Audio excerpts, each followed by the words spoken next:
আশা করি তোমরা সকলেই ভালো আছো, যে যার বাড়িতে সুস্থও আছো। আমিও ভালো আছি এবং সুস্থ আছি। চলো তোমাদের নিয়ে শুরু করি আমার আরও একটি সুন্দর সকাল।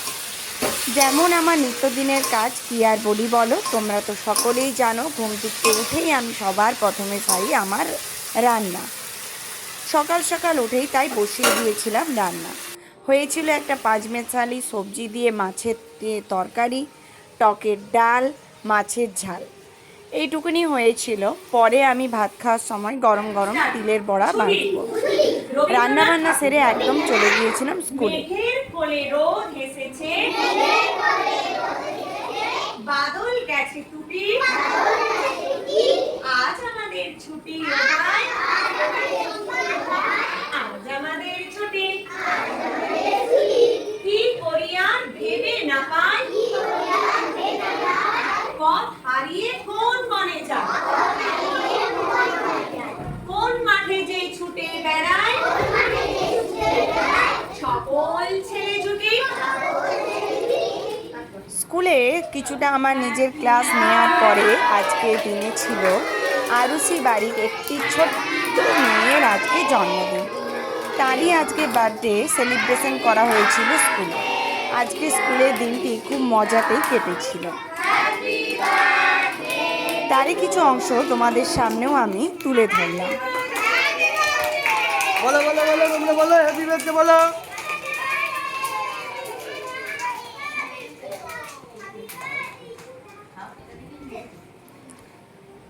স্কুল সেরে আমি চলে এসেছিলাম বাড়ি।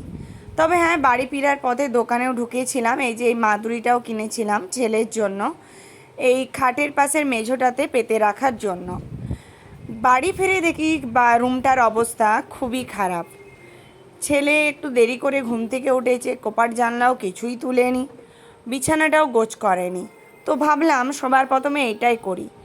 দেখবে ঘর যতটাই পরিষ্কার হোক নাই হোক, যদি খাটটা ভালো করে পরিষ্কার করে দেওয়া হয়, ঘরটা এমনিতেই দেখতে বেশ সুন্দর লাগে।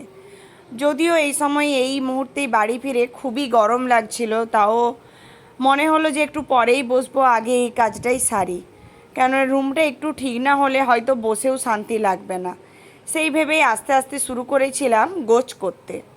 আসলে খুবই সকাল সকাল আমি বেরিয়ে যাই, তখন আমার বিছানা তোলা হয়ে ওঠে না সব দিন। তো ওই জন্যে আমার ঘরের খাট আর বিছানায় এভাবে এলোমেলো থাকে। ছেলে প্রায় দিনই তুলে, কিন্তু সব দিন তো বলো ওরও ভালো লাগেনি। সেই হিসাবেই আজকেও খাটের বিছানাটা নোংরা হয়েই পড়েছিল।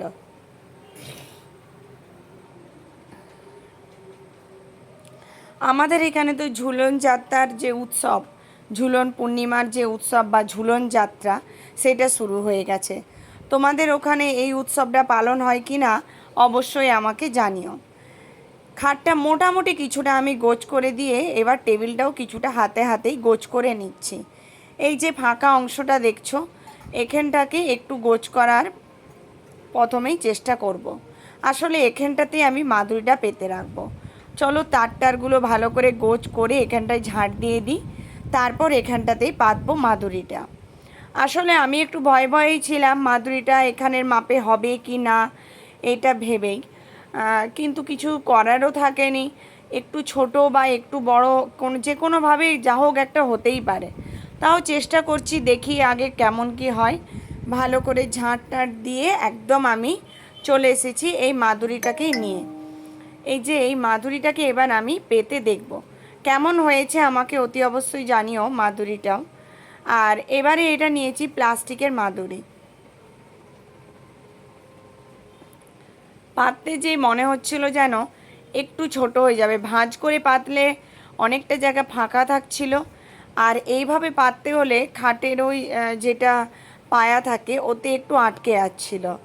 তো এধার সেধার করে অনেকবার দেখার পর ঠিক করলাম যে একটা সাইড একটু নিচের দিকে মুড়ে দিলেই ওটা খাটের নিচেটায় ভালো করে ঢুকেও যাচ্ছিলো এবং সেটও হয়ে যাচ্ছিলো।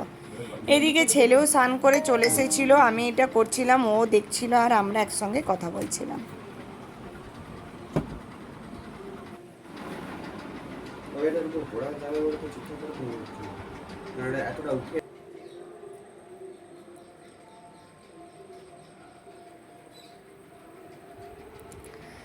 চলে এসেছি একদম স্নান করে, স্নান সারা।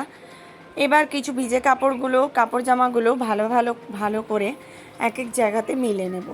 এই দড়িটাতেই আমি সচরাচর মিলে থাকি আমার ভিজে কাপড় জামাগুলো। তো সেগুলোই চলো মিলে নিই এক এক করে।